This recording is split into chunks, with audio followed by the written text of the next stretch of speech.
Did you know that the golden-haired Avenger we see on the big screen is actually one of the oldest superheroes in human history?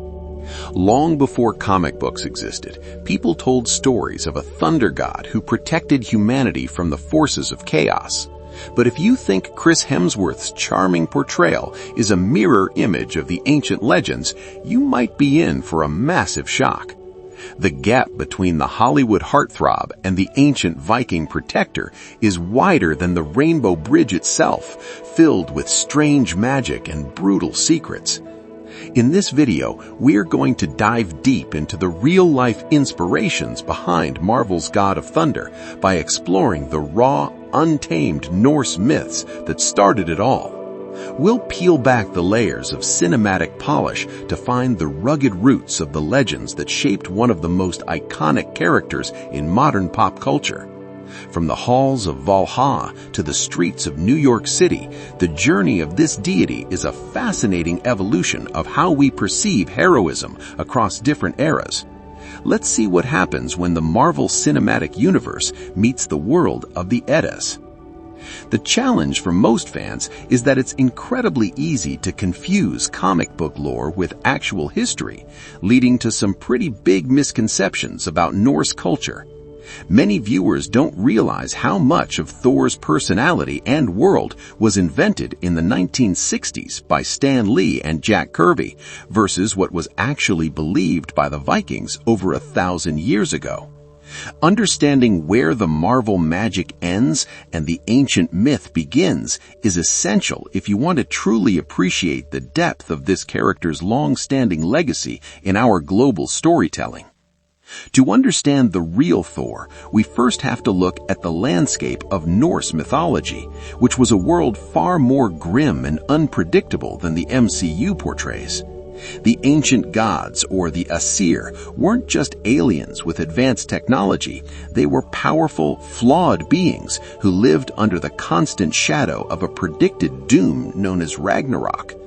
In these myths, the relationships between the gods were often defined by survival and cunning rather than just sibling rivalry, creating a complex web of alliances that feels much more like a high-stakes political drama than a superhero team-up.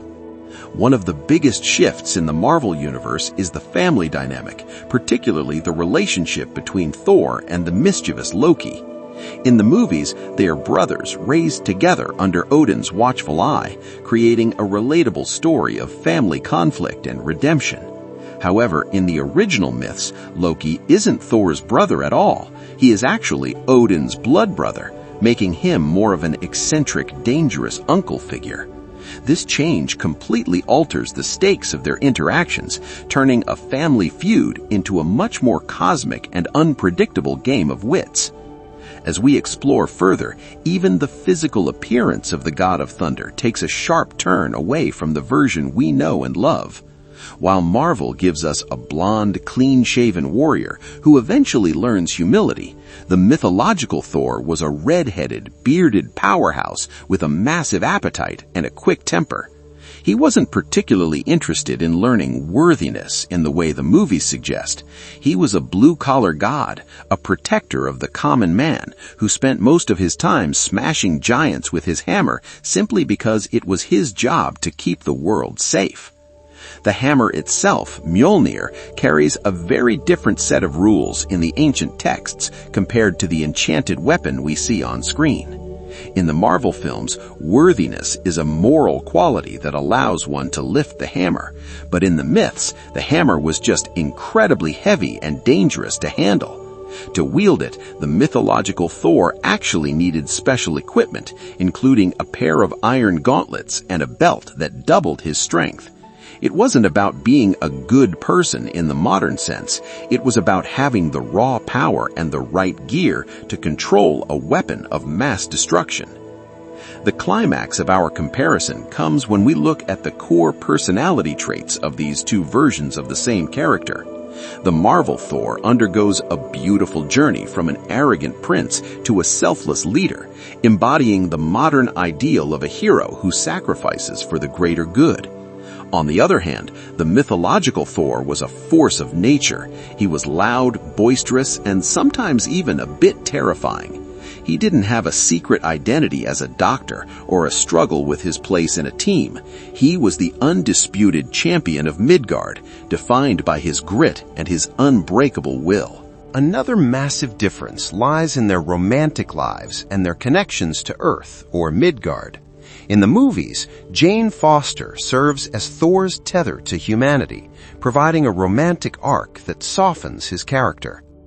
In the myths, Thor's wife is Sif, a goddess known for her incredible golden hair, which was actually a gift forged by dwarves after Loki played a cruel prank. Their stories aren't about falling in love with mortals. They're epic poems about maintaining the balance of the universe and dealing with the constant threats from the land of the giants, Jotunheim. The portrayal of Odin also changes the tone of the entire story significantly between the two versions. Marvel's Odin is often seen as a wise, if somewhat stern king, trying to maintain peace across the 9 realms. The mythological Odin, however, was a much darker and more mysterious figure, a god of war and poetry who was obsessed with gaining knowledge to prevent Ragnarok. This makes the mythological Thor's upbringing very different, as he was the son of a father who was constantly trading eyes or hanging from trees just to glimpse the secrets of the runes. When we recap these connections, it becomes clear that while Marvel took many liberties, they captured the spirit of Thor's protective nature perfectly. Both versions represent a shield against the dark, a hero who stands between humanity and the things that go bump in the night. The cultural significance of Thor has survived for over a millennium because he represents the strength we wish we had when facing overwhelming odds. Whether he's fighting a frost giant in a poem or Thanos on a movie screen, the core essence of the Thunderer remains. The evolution of Thor from a Viking deity to a global pop culture icon shows how myths aren't static. They breathe and change with the people who tell them. Marvel didn't replace the old myths. They added a new chapter to a story that has been told around campfires and in great halls for centuries. By blending ancient Norse themes with modern superhero tropes, they've ensured that the name Thor will continue to inspire awe for generations to come, proving that some legends truly are immortal, regardless of the medium they inhabit. What do you think about these mythological twists? Did you know that Loki wasn't actually Thor's brother? Or does the movie version make more sense to you? Let us know your favorite Thor moments in the comments below, whether they are from the comics, the movies, or the original sagas. If you enjoyed this deep dive into the gods, make sure to check out our other videos where we break down the real history behind your favorite mythological characters in popular media. Don't forget to like and subscribe for more legendary content.